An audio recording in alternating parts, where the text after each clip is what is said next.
Alright guys, welcome to game number 3. If you already haven't checked out game number 1 and 2, be sure to check them out. If you don't like spoilers, I will be spoiling much of whatever happened over there and stuff like that.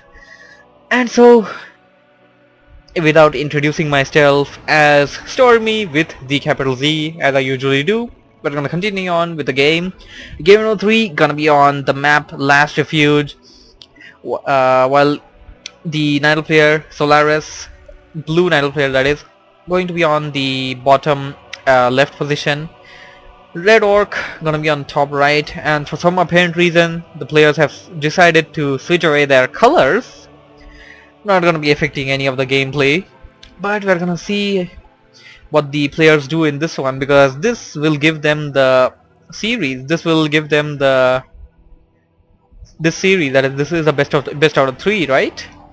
Yeah, it is. So yeah, Solaris in game number 2 did a really good job of showing what an idle player can do as an idle player against an orc player, and the orc player, eMaL, fell down to the Tylon rush or whatever you can call it.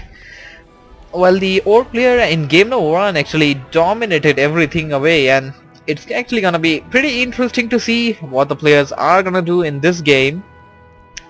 And while the Nidal player is sending out the Wisp towards the enemy base, Demon Hunter coming, Blade Master coming, nothing so special except for that Voodoo Lounge being dropped a little earlier, or was it dropped at the same time? Sorry, I'm pretty sure it was.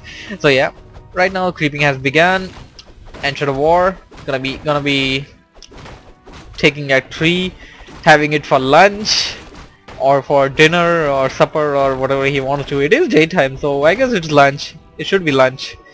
While the Wisps are gonna be roaming around, finding some good spots to hide, and as this is one of the newly introduced maps into the Zotac Cup, players, I wouldn't say they're gonna find it a little different, but they indeed are gonna find a lot of creep camps near to their base, because this map actually introduces a lot of creep camps.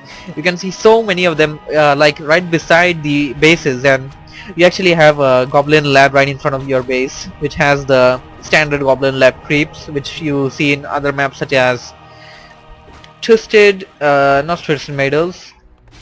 You see it in Terrana Stand. Here comes the Demon Hunter gonna be following away the Blade Master, and for some apparent reason my PC had decided to do some lags, and it is doing lag and it just stopped. Okay, good. Blade Master in the invisible form, wind walking. So setting off his TP, got a ring of protection which will be of apparent almost no use over there. Might just be a little useful at the early point, but it's really not gonna be affecting that much. While the Blade Master now following away the Demon Hunter, no, he's not gonna follow. He's gonna go right towards the shop because it is nighttime, and right now the Nidal player just heard the wolf hound, and that does signify nighttime has arrived. He is going for the shop, and he kind of knew that the orc player is coming. Orc player going windwalk, Nidal player waiting, and who got, I know booster speed is not available yet. It will be available soon, but the thing is the players don't have to be so greedy. Each player has a goblin merchant. They can buy it for themselves from the shops, and the Nidal player was the first one to pick it up. Old player saying, nah, who wants a booster speed, I'ma get another circlet, and buys that.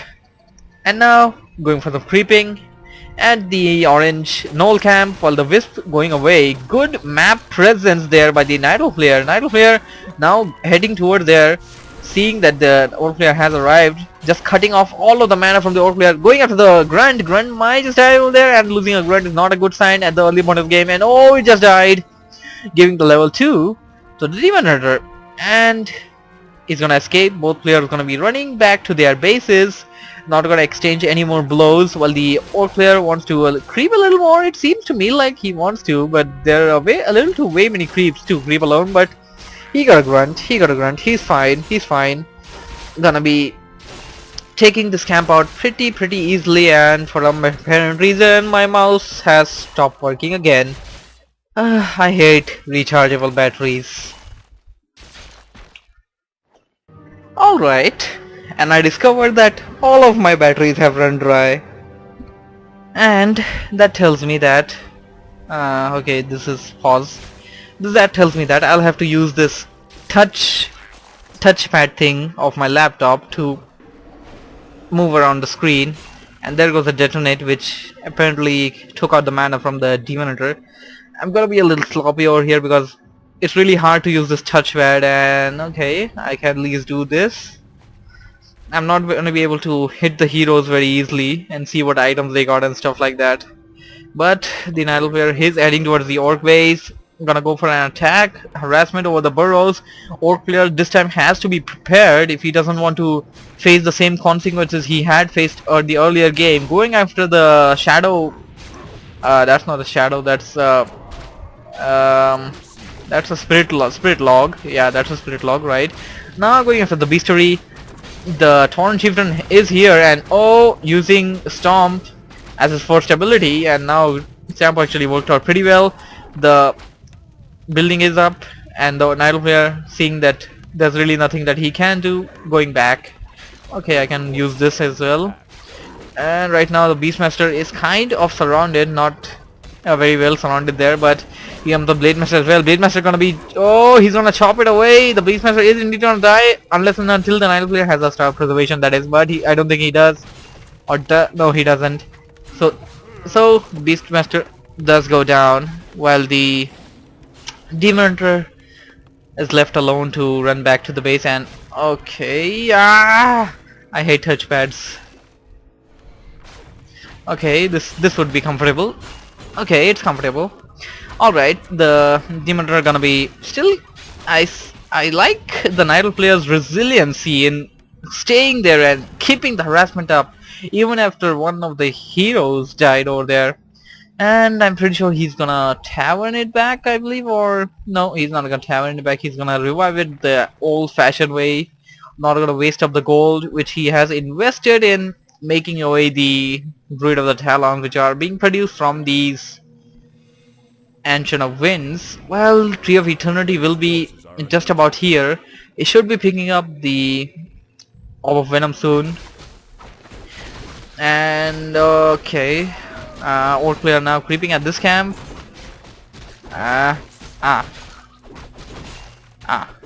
Okay, Orc player creeping at this orange camp at the Goblin Merchant. What I want to see is what's he doing with the heroes. He got two. He did have those two things.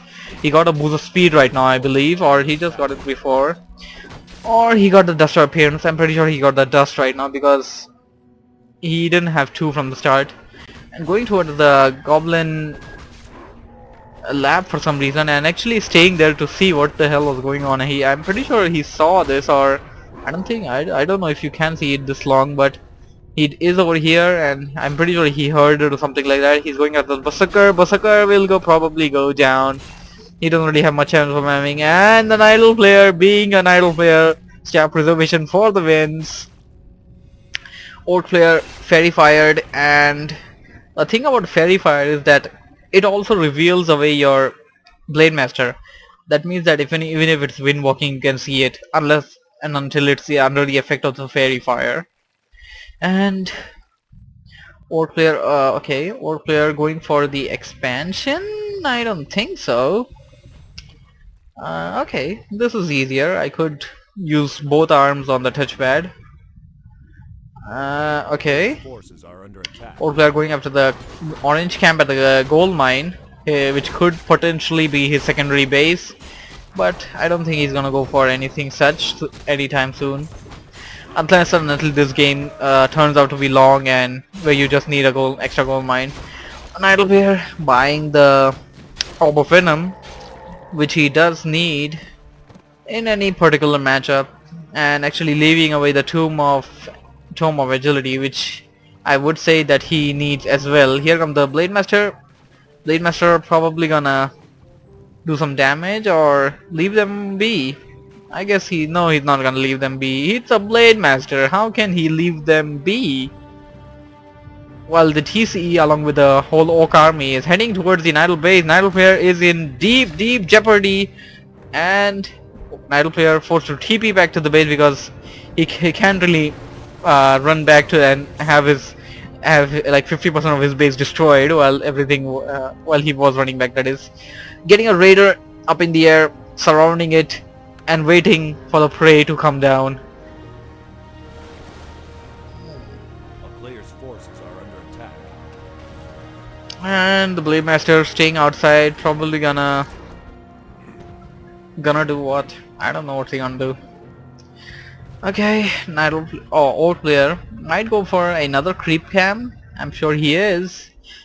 He just wants to get his TC a little level up because I guess he wants endurance or level 2, while the Blade Master does some harassment over here. Blade Master, where are you going? I want to click on you. I want to click. Okay, I just got a click. Doesn't really have. I don't really see anything different in his item set. He is near a shop. He might just want to buy something in case he needs. Just in case. No, for any specific reason. He might just want to buy another circlet, or a potion invulnerability, or maybe a dust. No, not dust. Dust won't be any useful right now because Nightblade doesn't have any shadow melding units. All players going back to the base. No, not going back to the base. Retreating, coming back. But the thing is, Night player can see everything. He does see that old player is coming, and he does attack him, and he's still running away there. Old player, and here comes the Oak army from the bottom location. But Night player being pretty swift there to be able to detect that and be there on time. But here comes the old player, and swinging away the DH. DH is surrounded. DH just wanna use a scroll, town patrol, or preservation or something like that. Old player, and the thing is, he doesn't even need a Cyclone right now. He has the Warn of Winds, and that does the same job as the Cyclones. The TCS is surrounded. TC goes down, and the BM is surrounded. BM might suffer the same fate, but he did have just about enough mana to escape because I just saw like 1 mana over there, which does signify that he just used up his last bit of his mana, taking out the Ancient of War, going for the, oh my, he got a kaboom. He got a goblin, little goblin sapper. That little devil is gonna blow up. He's gonna blow up. Holy, caused some great amount of damage. But it wasn't enough to actually kill a building, but did significant damage. Only one wisp can't really do much to heal away all that stuff. If he only had 2 of them, he could have done a really significant amount of damage.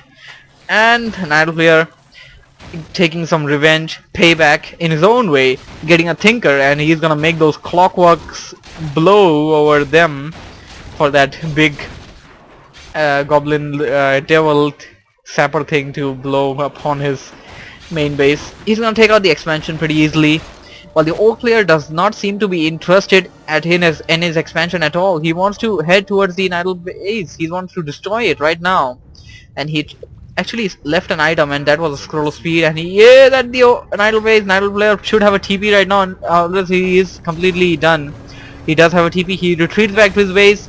And we might just be seeing the final battle game, but no, we're not going to be seeing it as the old player decides to TP back as well.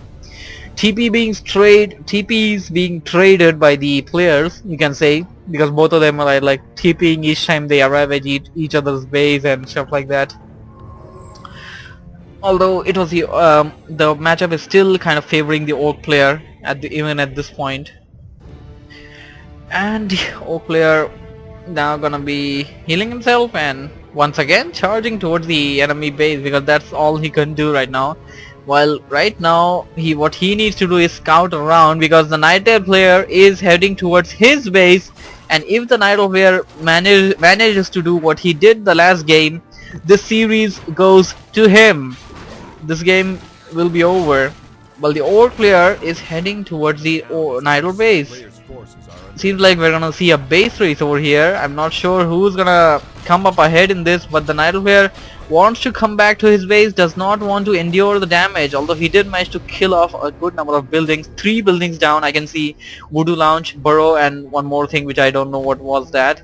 Old player forced to run back, does not want to take any kind of risk over there, with that many talons on the field, getting some item which I want to see. Oh god, I hate touchpads.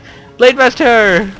Okay, leave it, we'll just see it later on.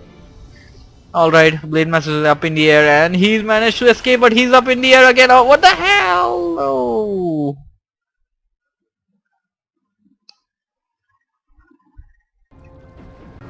Okay, we're back, we're good, we're still good. Blade Master is surrounded, has no mana, nowhere to go, no TP, no potion invulnerability.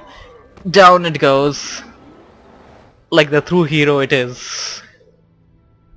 While the old player is pounding away on the Nidal base, but right now, what the hell is that? Is that an expansion? Old player actually set up his own expansion at the Nidal's expansion point. And Nidal player once again using his cyclones away, trying to surround away the TC. TC has been surrounded indeed. I don't think it has a TP, or does it? Or does it have a TP? I don't think. Oh my goodness. Both of the heroes or the old player has been taken out. This game might just go to Solaris. Solaris might just be able to take this game away after killing both of the heroes. And okay, we see a cross expansion, something similar to what you might probably have seen or might be seeing in my, well, one of my special videos which I probably uploaded by now or might be uploading soon. Man, I'm saying this because I don't know when I'm gonna upload game number 3 of this series, because I tend to upload like one video in 3 days, and you know, that's why I can't really say much. Nidal player pounding away on the Orca expansion, using the preservation to get his hero back, and the hero gonna be trying to fend off this base, but he can't really do anything alone. Not when those raiders are on the field with that ensnare, trying to deal damage over the BM, but BM is pretty swift. Coming back, he's using the TP, Cyclones, raiders gonna go down. At this point, the Orc player is really falling short of his army, and even getting after like 2 expansion attempts, actually two successful expansion attempts, both of them have been taken out by the Nidal player. But the Nidal player also did try to set up an expansion over here, which was taken out. Old player reviving his TC, while the Nidal player is simply just getting ready to give his final blow. Old player just creeping away, getting some extra gold, getting some experience, getting the extra items that he can get, and he actually leaving away the item because he doesn't really have any space. I wanted to see what item that was. I wish I could seen that. Anyways, old player gonna be heading towards the Nidal base. Nidal player out of his base, and I'm pretty sure he has a TP which he's gonna use. He's gonna pop out to come back, but I don't think he's gonna use the TP. He's gonna run back to his base while the DH does some damage. Kind of funny how the whole Orc army is running to only the DH there, and the Orc player buying a stone mud golem, not a stone mud golem, gonna be helping him use with the slow thing. Pretty helpful. And GG Solaris takes the victory. So yeah, this series does go to Solaris. Pretty good series, Orc vs Nidal. I'm pretty sure you guys enjoyed it. Thank you for watching, thank you for listening. If you have enjoyed it, do not forget to hit the like and favorite button, because that helps me directly getting my videos on the sidebars, getting my videos on the first page of the search and all that stuff. Thank you for watching, thank you for listening. Z out. Bye bye. Okay, another thing. If you guys, I did upload a video a while ago saying what should I do, and it was about what kind of a let's play should I start. And after you guys have voted, I have picked Age of Empires to start off with. And if you guys, if you guys have voted, I'm pretty sure you guys do want to check it out. And if you do, just go head on over to youtube.com/thefunkycast. I will be linking it in one of my annotations, one of my sweet little advertising annotations on the sidebar, and probably in the description below. So yeah, go and check that out as well, because hey, that's something I really wanted to do since a really long time. Okay, that is it. Z out.